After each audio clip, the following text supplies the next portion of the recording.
کہ غم نہ کرو، کمزور نہ پڑو، تم ہی غالب آئے گے اگر تم مومن ہوئے۔ تو یہ وقتی شکستیں ہیں، ان چیزوں کو آپ دل پہ نہ لیجیے گا۔ یہ 78 سال کی لڑائی ہے جو خان لڑ رہا ہے۔ رسول اکرم صلی اللہ علیہ وسلم اگر غزوہ احد جیسے حالات سے نکل کر ریاست مدینہ بنانے میں کامیاب ہوئے، اللہ کی مدد تھی، تو آپ بھی ان کی سنت پر چلیں، انشاءاللہ ان حالات میں سے گزریں گے آپ۔ خان انشاءاللہ مدینہ کی ریاست بنائے گا، اللہ کا حکم ہوا، آپ نے میدان نہیں چھوڑنا ثابت قدر میں۔ دیکھیں جو آپ کا لیڈر ہے وہ سچا ہے، وہ قربانی دے رہا ہے، وہ ہے امید کی کرن۔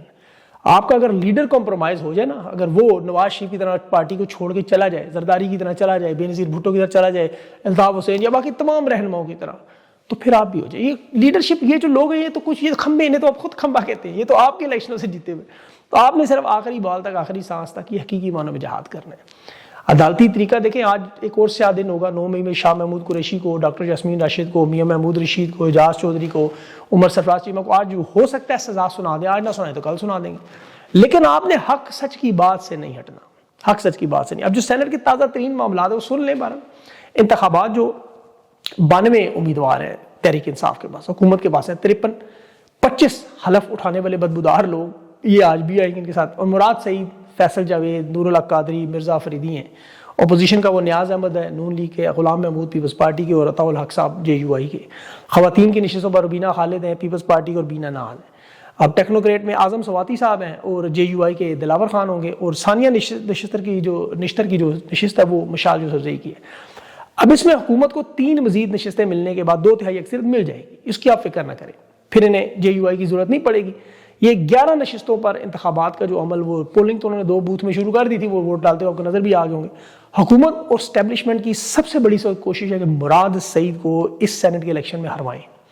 یہ تحریک انصاف کے یہ جو لوگ ہیں آپ کو پتہ ہے جن پر انہیں خدشہ ہے کہ جی اپوزیشن سے انہوں نے پیسے پکڑے ہوئے 18-20 لوگ، یہ 2 کروڑ 3 کروڑ روپے ووٹ میں، ان سب کو اس پول میں ڈالا گیا جو مراد سعید کو ووٹ دیں گے، اور یہ مراد سعید کو ہرانا چاہتے ہیں، اور اس کا الزام بھی چاہتے ہیں جی خرم ذیشان جن لوگوں میں لگا دیکھیں جی ان کی وجہ سے ہوا، ایک تیر سے 2-3 شکار کرنا چاہتے ہیں، لیکن انہیں پتہ ہے عوام باشعور ہے، ہم لوگ آپ کو بتائیں گے ہر چیز۔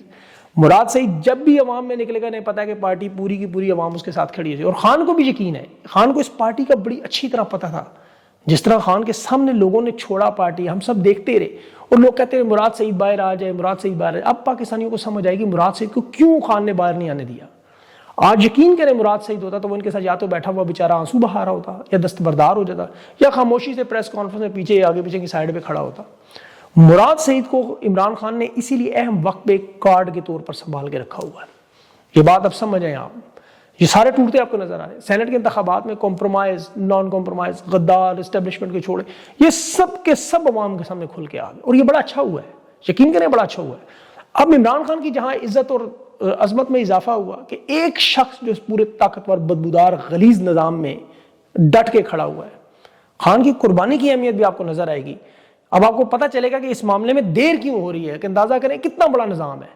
سینٹ کے اس تحریک انصاف کے جو اراکین ڈٹ کے کھڑے ہوئے، میں انہیں برا نہیں کہہ سکتا، کوئی بیچارے دباؤ نہیں برداشت کر سکتے، ان کا قصور بھی نہیں ہے۔ اب دیکھیں ہر شخص عمران خان نہیں ہو سکتا، اور یہی بات ہے کہ آج خان کے کروڑوں دیوانے اور ان لوگوں کو پوچھتا نہیں۔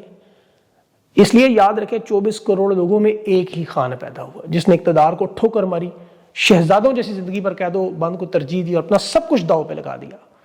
2000 سے زیادہ تحریک انصاف کے لیڈر، کوئی ایک بھی اس قابل نہیں کہ 10% خان کے نظریے پر کھڑا ہو سکے یا اس بیانیے کا بوجھ اٹھا سکے۔ یہ 5 لوگ سینٹ میں آپ کے سامنے ڈٹ کے کھڑے ہوئے، 5، عرفان سلیم، عائشہ بانو، ارشاد حسین، وقار اور رضی، یہ چاروں فتح ہو گئے، دستبردار ہو گئے۔ خرم ذیشان ایک مرد حق بن کے کھڑا ہے، اصل نظریے پہ کھڑا ہونے والا نوجوان، اور یقین کر اس کی جتنی تعریف کرنے کام ہے، اسے دیکھ کے لوگوں کو امید اور حوصلہ ہے کہ ایسے لوگ موجود ہیں، ورنہ یہ نظام ختم ہو جائے، امید کی کرن ختم ہو جائے۔ عرفان سلیم کو روتے ہوئے دیکھا، اس چیز کی گواہی ہے۔ خان کو جس نے بھی چھوڑا، خوشی سے چھوڑا، برداشت نہ کر سکا، نظریے پہ سمجھوتا کیا، وہ دل سے خان کو نہیں کبھی بھولے گا۔ دباؤ ہے، پریشانی ہے، کوئی لالچ ہے، کوئی گئے ضرور لیکن خوشی سے نہیں۔ وہ ابرار الحق سے لے کے ملائکہ بخاری، اسد عمر، علی زیدی، فواد چودھری، سب آپ کو نظر آئے۔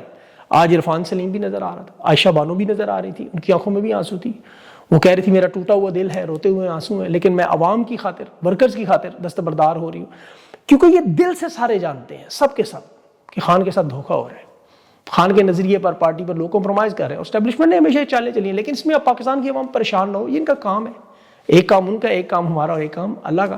یہ تحریک کا موقع ہے. دیکھیں عوام کو انہوں نے مایوس کرنا ہے، نا امید. اگر آپ مایوس نہ ہو، نا امید نہ ہو، تو خدا کی قسم آپ کی تحریکیں کامیاب ہوں گی، ہر چیز کامیاب ہو. اگر آپ مایوس اور نا امید نہ ہوں گے. آپ نے 9 اپریل کو خود نکل کے دکھایا ہے، 8 فروری کو الیکشن جتوا کے دکھایا. خان کے 3 احتجاج میں آپ لوگ جس طرح نکلے، گولیاں کھاتے رہے، کوئی تحریک انصاف کا لیڈر آپ کو اس میں خدا نخواستہ زخمی یا شہید ہوتا نظر نہیں آیا. جو خان کے ساتھ تھے وہ شہید بھی ہوئے، قربانیاں بھی دیتے رہے. آج بھی دیکھیں ہم 12-15 لوگ ہی رو رہے ہیں، یہ بھی چیخیں مار رہے ہیں آپ کے سامنے. ہماری بھی چھوٹی موٹی انگلیاں کٹا کے شہادتوں والی قربانیاں تو ہیں. اب جو بھی خیبر پختون میں دیکھیں، یہ جو 26 اراکین کو، اچھا خیبر پختون نہیں، پنجاب میں دیکھیں 26 جو معطل ہوئے صوبائی اسمبلی میں، اس اسپیکر سے ملے کہ جی باہر اسمبلی نہیں لگائیں گے، جو آپ کہیں گے وہ کریں گے. شہباز گل نے بھی اس پہ بات کی. ان کے اپنے لوگوں نے خود مجھے بتایا کہ ہمیں نئی شرائط دی جا رہی ہیں اسمبلی میں، ہماری 26 نشستیں بچا لیں گے اور کہیں گے جی باہر جا کے عوام کے سامنے شور مچاتے رہو. اندرون خانہ یہاں پنجاب اسمبلی میں مریم نواز کو ٹف ٹائم نہیں دینا. تو ان میں سے جو لوگ ڈٹ کے کھڑے ہوئے ہیں، ابھی دیکھیں وہ افضال عظیم پائٹ کے پارٹ کا نام نہیں، انہوں نے بیان دیا کہ اگر مریم نواز کے خلاف جائیں گے، احتجاج کریں گے، خاموش نہیں رہیں گے، تو تمہارے بیٹے اور بھائی کو اور تینوں کو 9 مئی کے کیس میں جیل میں بھیج دیں گے. اب خان کی فیملی جیل میں، وہ کہہ رہا ہے تم میرے لیے کیا مشکل ہے. اب جس طرح سینٹ کے انتخابات میں دیکھیں کے پی کے لوگوں نے، رہنماؤں نے، صوبائی اسمبلی کے لوگوں نے جو واردات کر کے اسٹیبلشمنٹ سے ہاتھ ملایا، نون لیگ پیپلز پارٹی کے ساتھ مل کے ابھی یہ جو جے یو آئی کے ساتھ الیکشن لڑ رہے ہیں، فارم 47 کا نظام جسے خان نے تسلیم کرنے سے انکار، یہ ان کی کلئی کھول رہا ہے. یہ ان کے واردات کرنے کے وہ طریقے جو خان کو مائنس کرنے کے لیے پہلے کبھی بجٹ پیش کرنے مادنی وسائل پر یا لیمین گنڈا پورسم کی کبھی نہ، یہ وہی کر رہے ہیں جو ماضی میں ہم دیکھتے رہے. اور یہ ذوالفقار علی بھٹو کے ساتھ سب کے ساتھ ہم نے دیکھا، یہ پچھلے احتجاج جو منسوخ ہوتے رہے، یہ بھی اب نظر آ رہا ہے. سب کچھ ایک باقاعدہ پلاننگ کے ساتھ ہو رہا ہے. اب ان کے کچھ صحافی خبریں دے رہے ہیں کہ جی اسٹیبلشمنٹ اور تحریک انصاف کی لیڈرشپ کے درمیان فاصلہ کم ہو رہا ہے اور تبدیلی لازمی ہے. دیکھیں یہ اسٹیبلشمنٹ ہمیشہ ایسے موقع پر مذاکرات کرتی ہے اور ایسے ایسے آفرز کرتی ہے. لطیف کھوسا کا بیان دیکھیں کل کہ بیرسٹر سیف کے لیے باقاعدہ بیرسٹر گور کو جہاز میں ڈیالہ جیل بھیجا گیا، عمران خان کو رہائی کا چورن جب بیچ رہے تھے، کہ ویڈیو پیغام تک انہوں نے ریکارڈ کروا لیا، کروانے کی کوشش کی کہ 22 نومبر کو یہ ہم سنجانی میں بیٹھ جائیں. لیکن خان کو پتا تھا یہ 2 نومبر لوگ، خان تو ان کی ایک رگ سے واقف ہے. اب خان نے پیٹرن ان چیف کے طور پر معاملات اسی لیے احتجاج کے اور مذاکرات اپنے ہاتھ میں رکھے ہوئے ہیں. یہ چاہتے ہیں صرف ہم، جب تک ان کے پاس ایسے مورے ہیں جیسے سردار سکندر سلطان راجہ، دیکھیے وفادار ہے، جب کہیں کاٹتا ہے، جب کہیں چاٹتا ہے، جو کچھ نہ کرے تو 2 ملاتا ہے. اتوار کے دن بھی جو گورنر سے کیا کہ حلف دیوار، تو ان کے پاس یہ لوگ موجود ہیں. لیکن یہ جو اسمبلی میں لوگ ہیں، یہ یاد رکھیں ایک بات کہ یہ انہی کے ہاتھوں مارے بھی جائیں گے. یہ میری بات یاد رکھیں، لکھ کے رکھ لیں، یہ پاکستان کی تاریخ ہے. ضیاء الحق نے جب 8ویں ترمیم کی تھی، اسمبلیوں سے اختیار لیا تھا اور پھر اسی اسمبلی کو توڑا تھا. تو یہ لازمی ریورسل ہوگا. یہی لوگ آپ کو چیخیں مارتے ہوئے بھی نظر آئیں گے. تو پاکستان کی قوم اپنا حوصلہ نہ ہارے. عدلیہ کا دیکھیں بدبودار شرمناک فیصلے اور کردار تو ہم جانتے ہیں، جو نون لیگ کے لیے اسٹیبلشمنٹ کے لیے رات کو 12 بجے عدالتیں کھول کے فیصلے کرتے رہے، اور آج تک جو مخصوص نشستوں تک، سپریم کورٹ تک، ہائی کورٹ تک جو کچھ ہو رہا ہے، سرفراز ڈوگر کی عدالت ہو یا امین الدین کی، سب آپ جانتے ہیں. لیکن کچھ ایسے جج بھی ہیں جو آئین اور پاکستان پر، جن کی وجہ سے ہمیں یہ امید نظر آتی ہے، یہ اگر لوگ اس سسٹم سے نکل گئے تو پھر آپ یقین کریں ہم کہیں گے سسٹم کلیپس ہو گیا. یہ چند جج اس میں سردار اعجاز اسحاق جیسے لوگ موجود ہیں. آپ کو پتہ ہے، یا وہ 5 جج جنہوں نے خفیہ اداروں کے مداخلت پہ خط لکھا. سپریم کورٹ میں دیکھیں 2 بڑے تگڑے جج جو جسٹس عقیل عباسی ہیں، جسٹس عائشہ نہیں، انہوں نے مخصوص نشستوں پر دستخط کیے. اب یہ جو سردار اعجاز اسحاق کا کیس تھا، عافیہ صدیقی کا بڑا مشہور کیس ہے، آپ کو پتہ ہے، وہ فیصلہ ہونا تھا، انہوں نے کہی چھٹیاں شروع ہوئی، کاز لسٹ پہ لگائی نہیں. سردار اسحاق نے ڈوگر کا حکم نہیں مانا اور کہا نہیں یہ کیس لگے گا، آج ہی شروع ہوگا. پاکستان کی بیٹی ہے، چھٹی کے دن بیٹھ کے اس کا فیصلہ کروں گا، سنوں گا کیس. اور یہ نے بڑی تکلیف تھی، امریکہ سے کیس ہے، یہ یاد رکھیں، بڑا ہائی لیول معاملہ ہے یہ. سردار اعجاز اسحاق پر بڑا دباؤ تو اس نے کیا، اور ساتھ ہی وزیر اعظم شہباز شریف اور وفاقی کابینہ کو توہین عدالت کے نوٹس بھی دے دیے. تو یہ دیکھیں ابھی جو کچھ قانون اور آئین کی وجہ سے ہو رہا ہے. بلوچستان کا یہ جو واقعہ آپ نے دیکھا، دلخراش واقعہ، یہ تو ایک نظر آ گیا نا. ہزاروں واقعات ہمیں نظر نہیں آتے. یہ جو ظلم اور بربریت ہے، یہ جو خاتون کو پسند کی شادی پر انہوں نے صفاقی کے ساتھ دن دہاڑے کیمروں کے سامنے، یہ اصل میں اسی آئین قانون اور یہ کمپنی کی لڑائی ہے جو قوم لڑ رہی ہے. جو لوگ بھی دیکھیں ان کی حمایت کر رہے ہیں وہ یاد رکھیں کہ جس طرح ربڑ کی ناک کو قانون کو موڑا جاتا ہے، جو حمایت کرے اس کے لیے وہ قانون بنا لیتا ہے. علی امین گنڈا پور کا کیس آپ دیکھیں ذرا، چونکہ وہ سینٹ کے انتخابات میں 2/3 اکثریت کے لیے حکومت کی مدد کر رہے ہیں. عدالت کا فیصلہ ان کی خدمات کی وجہ سے 8 سال پرانا کیس جو تھا کاز لسٹ میں ان کا 4تھے نمبر پہ تھا، یہ شراب والا اور اسلحے والا، اسے پہلے آخری نمبر پر لائے. 9 بجے وہ ختم ہوا، 9:30، پھر 11 بجے جج چیمبر کے اندر چلا گیا. پھر اس نے کہا جی وہ حاضری کی استثناء کی درخواست ڈالنی ہے، حالانکہ آج حکم سنانا تھا.